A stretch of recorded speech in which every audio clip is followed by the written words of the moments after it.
And we are live tonight from Eternum, and I am back with my friend Lamani, and this is the New World Report. Brother Lamani, how are you? I'm good. I'm good as always. Glad to be here. All right. Glad to be here. So, Hall, you guys know the rules. We're going to have 3 topics on my channel, 3 topics on Lamani's channel. If you want the whole video, you got to go like and subscribe to both. Lamani, are you ready? We got tons to talk about. I'm excited. Lots of good things coming. All right. So we have the developer update video that dropped last week. This one was a bit shorter than the last one. I don't know if you caught the last one. The last one was like an hour and something minutes. That was long. That was that was meaty, to say the least. I've got a nice picture. Yeah, I've got a nice picture of the lead developer. I don't know his name, but he's that guy's a gamer, and I love him. Yeah, he is. He's 100% gamer. I just love that guy. So Lamani, there was several updates, and we just talked about sort of new game modes and game variety on your channel, and we stuck with the PvE focus in that. Yes. Now over here, you guys all know that I'm more of the PvP player of the two of us, and they mentioned 2 bits in that dev update video, sort of at the end. They talked about 3v3 and 5v5 arenas. And they also talked about casual wars to get players that were not seeing war exposure. War, a huge part of this game that not a lot of people get to see. Yep. And they talked about those with 2 things. So arenas with 3v3, 5v5, and casual wars. I have some thoughts around this. And casual war seems really interesting to me. And I think you should do some fun things with making influence a little bit more engaging. Maybe you could do like some sort of casual war with the people that are there, and that drives a certain percentage of influence when you're trying to obviously push influence on a territory. And it's just the people that are there getting rewarded with the influence. So I think that's a good way to get people some reps in war. What are your thoughts on these 2? Just wide open. I absolutely love that idea of a casual war. Like, give us another game mode instead of a OPR. Like, let us do the war, because like you're saying, this is a huge mechanic of the game. It is what drives the game. It drives the economy. It drives a ton of the gold flow. And so many people have never even been in a war. They've never been near it. They don't understand, like, there's things you could buy. There's seeds you can set up. Yep. You know, there's how it even works, right? And I can say there's a large majority of my company and people that I play with frequently that have never seen a war. And so I think that would be huge. But I really resonate with your point on influence. Pushing influence is one of the most...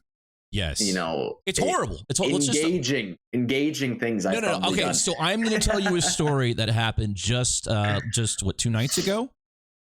We got my guild sort of they've been around since launch, and they're sort of like they've done 8-hour influence pushes, and it's just pain, right? No one wants to do it, and there's a handful of people that are really serious and want to do it, and that's, you know, God bless those guys, because that's the kind of drive you need to have great people in your guild to win wars, right? But I think at a certain point, like, it's a hard sell to be like, get online at this time on Saturday night to go do this most repetitive thing over and over and over. And, you know, oh, well, you know, First Light's got this stupid bottleneck that you can just, the whole faction can just camp there and just frustrate you. I don't know. Pushing influence is the worst. I'm just going to say it's, you know, run down to the war camp, go pick up some chests, run back. And then the worst influence push I've ever been a part of, I think, was Morningdale, because it's, you go down, you'll get 1 quest. Yeah. You get 1 to go to the war camp, you come back up, and then there's 2 all the way to the north. And then you pick up 1 and it sends you even farther north. And then you have to go all the way back. And that was just, but like, the thing is, I'm pushing influence, but I'm not doing anything. I'm just picking things up and then standing somewhere for a minute and a half. So let's be fair. They did fix some of that. We're making, like, you know, kill the other faction, you know, put them on the same route, put some of them at the fort. They did fix some of that. But yeah. But, you know, like, why is there sacred texts on a rock? And Lamani, who put those sacred texts there? Why did they just leave them on a rock? Exactly. And then it's like, hey, go deliver the good news to the other rock in the north. And it's like, what are you? Wait, thank heavens we put these sacred texts back. Right. And it's like, I guess I don't understand how that's a thing to push influence, right? And I think what it comes down to is a lot of people are turned off by the influence push. And the only way that you get it is having a couple hundred people Zerg of shell companies and things like that. Or you do it at weird hours of the night, like at 4 o'clock in the morning. Oh, we're going to do it. And then it's people are up until 8 o'clock in the morning doing it. And I'm like, and then half the time people don't want to contest. So you don't even get to do the kill people one. Right. And then getting participation credit on any kills. it needs a look. 0 to none. It needs a look. It is not healthy at all, man. It needs a look. Yeah, anyways, we sort of went off on a tangent here, but I think we can both agree that we need more ways of experiencing war and get people reps and more, because this is just 100% agree. It's totally flawed and it's not right. And like, I when I first started playing this game, I'm a streamer, so I got into wars, but I didn't know how to like repair doors. I didn't know how to place I didn't know anything about haste pots. Like, you could say that, as a streamer, you should know these things. You should be a subject matter expert of that game. But, I'm learning. It was learning. Yeah. Everybody's learning. And we were both talking this. I had zero alpha experience. I got into the alpha and played 5 minutes, and then I played better than the beta because I didn't want it to get spoiled for me. And I think that's part of the reason why I'm still here playing and loving the game, is because I didn't play thousands of hours leveling multiple people to 60. And I think that was a horrible idea, right? Yeah. And I guess now on your second point of 3v3, 5v5 arenas, I think that is the best thing they could possibly do right now in terms of having competition, having things that people can keep doing and enjoy. Like if you look at any popular MMO, like again, everybody knows I'm always going to talk about WoW. Yep. One of their biggest scenes is arenas. People will always be playing them. People always love to watch them. And it is the most competitive form of PvP. It gives you the opportunity to start doing tournaments, having a pro scene, giving you just more of a player base that's ready and sticking around, because I've been talking to people that they're like, hey, I logged on for 5 minutes, did all my daily cooldowns. I had nothing else to do, Yeah. Give me something. Yeah, no, I agree. And I would say the final point on this arena 3v3, 5v5 stuff is they have to make it outside of server, right? They have to just look at all servers and do the matchmaking that way. Because I can guarantee you, because I as a guy who switched from a small server in Kashira Sagara to El Dorado, the caliber of player in El Dorado is insane. It's insane. I have an OPR up right now for the B-roll footage right now, and you can just see these guys. They are machines, and it's fun. It's great, but man, like it would be nice to have like really close matches all the time with real balanced matchmaking. Yeah, and Eden is the same way. We've got a lot of PvP going on in Eden, a lot of high tier players, and I think in general with PvP, they need to do cross server stuff, right? They had like server groups set up, maybe we can get something going there, but I think cross server play is what's going to save a lot of those deader servers, because even after merges, people are still, peak time 300 people, right? And they literally cannot play the game. It is not a game that you can do like that. I love OPR, and I have a little bit of a bone to pick with you. I watched your stream today, and you were like first healing. You were in first place, hadn't played an OPR in 2 weeks, and I was just like, what? Like, if I would feel great if I could get first. So the thing is too with OPR, it's way skewed for healers. You get so many I know points, it's good. Right? It's just be a healer, right? It's crazy, but it's like I thoroughly enjoy OPR. I did so much OPR when I got to Eden. I love it. It's a ton of fun to PvP heal, and you can pump heals, keep people alive, do all kinds of crazy stuff. But it's like the thing with me is always, I'm doing it for my gypsum, but I'm not really getting much out of it. And then like that OPR that I did play on stream, it lasted like 35 minutes, and it's the same thing as if I would have gotten in 5 minutes, right? They need to fix that. It's just not, it's just not rewarding enough to keep doing. And again, the server-like thing, but desync, they mentioned some desync stuff. We'll see if that gets better. Weapon swapping desync, they had one point, they had one point in the update video where they talked about a task force around weapon swap bug. Yes. Also around desync as well. And I don't know, man. Another point. It's gone. But anyways, so that is the dev update video. I think there's some promising things on the horizon. Oh, February. That's what I wanted to say. February is going to be entirely bug fixes, guys. So yes, that'll be good. Get ready to just embrace mutators, because if you're expecting anything else for some time, it is all bug fixes up until March. Which, right, it's not necessarily a bad thing, but in terms of content standpoint, like, it's not going to be that great, but at least, they're fixing the content that is in there. And I think that's a huge thing, a huge step in the right direction is, let's get everything hammered out, fixed, in a good spot before we keep moving on. I think that'll be big. All right, let's keep it rolling here, brother. We're going to be talking about favorite perks. Now, I'm a Void Gauntlet player. Life, Voracious Blade, Ice Gauntlet, Void Gauntlet. So Voracious Blade, Putrefying Scream, and Nullifying Oblivion. Yeah. So those are the ones. I will say, like, I tried Void Gauntlet when I heard it was good, and I was like, I got it, and I did okay. And then my guild's like, yo, are you running the perks on that thing? Yeah, and then it's bananas. It's nuts. I can 1v5 with a Voracious Blade going with a life staff. It is nuts. Voracious Blade is pretty insane. I mean, it's nuts. Heal and you heal big. It is so good. So yeah, those are the perks I run, and for me, as a Void Gauntlet main, I look for my obviously gear to have those 3 perks somewhere in the armor or the weapons and things like that. But obviously, like, I think the biggest piece of advice here is make sure you have your weapon perks on some pieces of gear. Yes, all the ones you're using. That's the number one piece of advice. We can both agree on that. Yes, but outside of the weapon perks, what are you looking for? And there's a ton of good ones. And I'm gonna let you go first, and then I'll bring a couple to the table and we can talk about it. Yeah.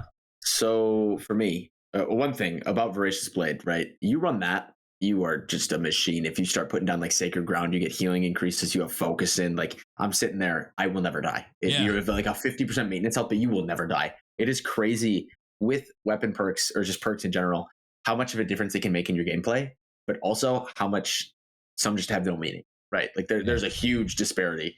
And, we can talk about that in a bit. But in terms of like non-weapon specific ones, I typically, as a healer, refreshings are great. One of my favorite perks in the game is Refreshing Evasion. And that is because you stack it, and then every time you do a little dodge, and as a healer, you should be dodging a lot to keep your Bend Light active, you're getting cooldown reduction.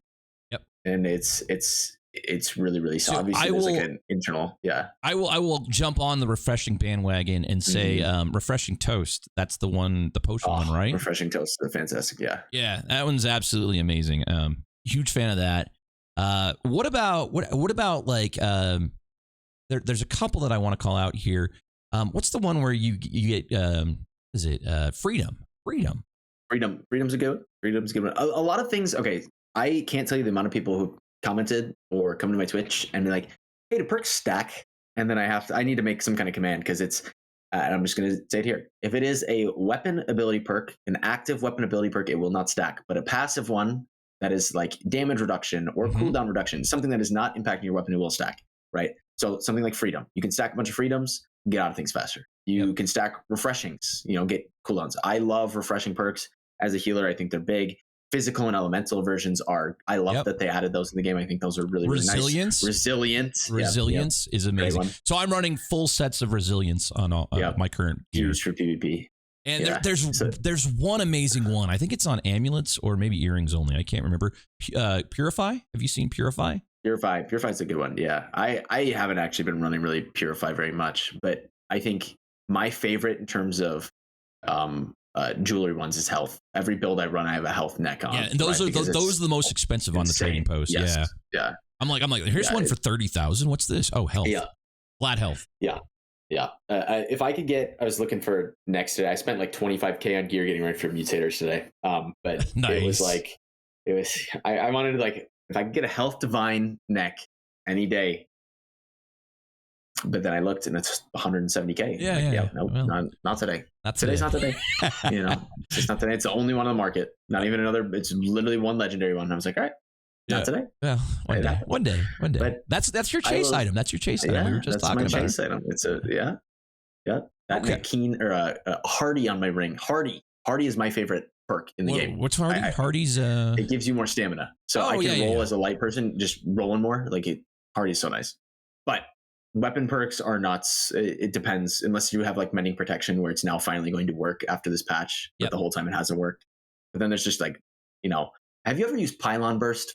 I have not. I'm not a Pylon guy. I'm not a Pylon guy. So I was making a Wacky Wednesday build, and I'm like, you know what if Pylon Burst is nuts? I could not find it on the market. Nobody sold it. It was a hard one to find. But if you ever use it, Pylon Burst, it's 1 meter radius around the base of your pylon. Okay. 1 meter is literally they are standing on top of it. First of all. Okay. 2, it's every time the pylon shoots, it does additional damage. And that damage number is literally identical to what the actual ice pylon shoots for. It is essentially just useless because if they get on top of the ice pylon, it's broken.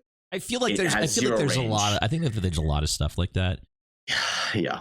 It's that'll probably get addressed down the road. I hope so, but like that's the big disparity between weapon ability perks is, they either just don't work, or they're voracious very poorly, or their Voracious Blade, where you will not die. Unending Thaw. Unending Thaw is Unending Thaw is a very strong one. Yeah. I'm trying to think of like lifestyle wise, what are some really strong ones? I mean, I always run Blessed. Blessed is, I mean, like, okay, Blessed is one. Here's a hot take. I hope they take Blessed out of the game. And the reason being is because that is the requirement for all healing. You will only ever, you cannot heal without a Blessed life staff. It is pointless, right? I could play without like Keen Vicious, right? But Blessed is, give us more like healing perks and give some more variety. Or I think something that I think would be cool is if they got rid of Blessed and then added in crit healing, because we can't crit with heals. And I think that'd be an interesting way to kind of take some things. But, you know, I'd love to have a conversation about healing perks on life staffs, because it's just Blessed or die. That's it. That's what I tell people is if you can't get Blessed, go buy a new one.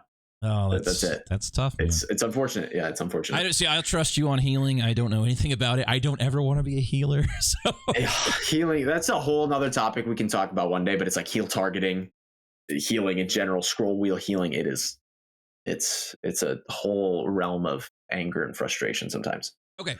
Let's go on to the last point here, and we're talking about OPR. PR. Sorry, I drink a lot of water here. No, hey, listen, I get it. You got to stay hydrated. All right. So we got some updates happening to OPR. Lots of changes here. I've got the patch notes in front of me, and let's just run down this list, and let's just talk about each one. Increase the Azoth cost of brute tokens from 500 to 750. That is a lot. That is. I love that. I love that. Okay. Can I go ahead? Can I share what's your absolute favorite thing about OPR? My absolute favorite thing is the back and forth. It's the push up the hill. Mm-hmm. It's the push down the hill. You know, that's the best. I don't like farming the brute, but I do it because sometimes I want to place high. I don't know. My favorite thing is getting hit by invisible meatballs. Okay, like the meatballs are stupid. Yeah, the meatballs are stupid. Yeah. That's my favorite thing in the whole game. It's just meatball after meatball and watching people get laid out. Knocked down. Yeah, the meatballs are dumb. 750 is like, I don't know how many is that. You get 25 per NPC. I think 50 is a lot. It's tough, right? Because I think the brutes are insane, and I'm glad they made a huge brute change, making it so they can't pull you out of the middle through walls in their face anymore. Yeah. That pull was absurd. The meatballs, I think, are still interesting if you get double brute like mid and you just keep rolling them down, and then half the time you can't see them, and then people are getting hit by giant hitboxes. Or it's like the amount of heal aggro I get because then people don't want to hit the brute, and I'm constantly just trying to riposte a brute and dash away from him and getting like Randy Orton RKO'd from the top row. On every single time. It's insane. I hate the brutes. I don't want them in there. Let me just like spawn in bears and stuff. I think the brutes are a little too much, but maybe that's just like my healer opinion, because half the time people aren't going to attack them. Okay, but they're super strong. There's a note here. They are super strong, so we go from 500 to 750. There's also a note here. Outpost Rush brutes will now much less likely use their corrupted ball spell when players are inside of the fort. That change. So they're tuning that down. They said that in the development video as well. Mm-hmm. I don't know, man. So here's the other major change. Summoning stones can now be dropped on death, which is crazy. That's big. That's big. So rapier. I think this is going to evolve into like a subculture of OPR, where if you're a PvE player, you're running a rapier in there, and you're running maybe like a fire staff for escapability. If you're the guy farming the brute, you cannot drop that thing. Like it's just like, that is scary. So now you're going to have people like sort of camping that portal area over there, the corrupted area. It's going to add like a new gameplay mechanic, right? In the sense of like you have to have brute patrol now, right? Like you're going to have to be watching for people and be ready. Or you're going to have people like committed to protecting you if you get that brute up. But man, I think this de-incentivizes people that are PvE to actually play OPR. Maybe a little bit, I guess. I don't know. OPR is a really interesting animal.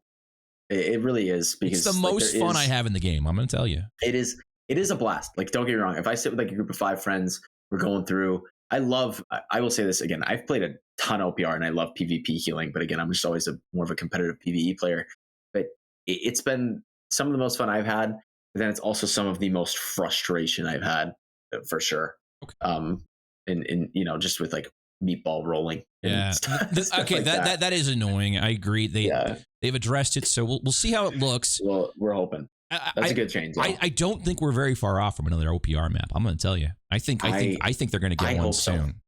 I hope they give us more like different game types. Give us like a giant team deathmatch, or give us a capture the flag or capture the orb, something. But OPR is interesting. I just think at this point, like PvP players want different things, but I think the biggest thing is that they want to be rewarded for PvP. And this is something I said on my segment was when we're PvPing, give us options to get, upgrades, or let us get PvP sets that we can get up to like 595, 600, like stuff like that from grinding PvP, because there is a community of players that only loves PvP. Some people don't want to touch PvE. Mm-hmm. And right now, if you're a PvP player, you're not fighting in wars. You can go run OPR, but there's not that many people running out in the world to do world PvP. No. That's not a great thing. People hate that. And exactly. And so it's like, what are you going to do? Okay, you can do OPR over and over again, but it's, I don't know. I think they just need to incentivize it more, give us more variety with the PvP stuff. All right. Personally. There you have it, guys. That about wraps it up. We've hit 6 topics. We're still a little long. We'll get it shortened down just a little bit, guys. Yeah, we'll get there. But I do appreciate you coming by, Lamani. And last week I asked you if you had any shout outs. Did you think about it? Do you want to give me shout outs to anybody? I forgot about that. Who am I going to shout out? Let's shout out Dan. Yes. Okay, listen. I was just about to do that. Dan, I'm shouting you out because today we ran Jen and he said, listen, this is going to be a perfect boss run. And 5 seconds later, he got slapped for 1 shot and then the whole group died and poison was everywhere. So thank you for being a stellar player, and I hope you get better. All right, there you go, guys. That about wraps up the New World Report. Again, make sure you get on over to Lamani's channel, like the video, comment on the video, and we will see you guys next week on the New World Report. Next week. Peace out. Thanks, everybody. Peace.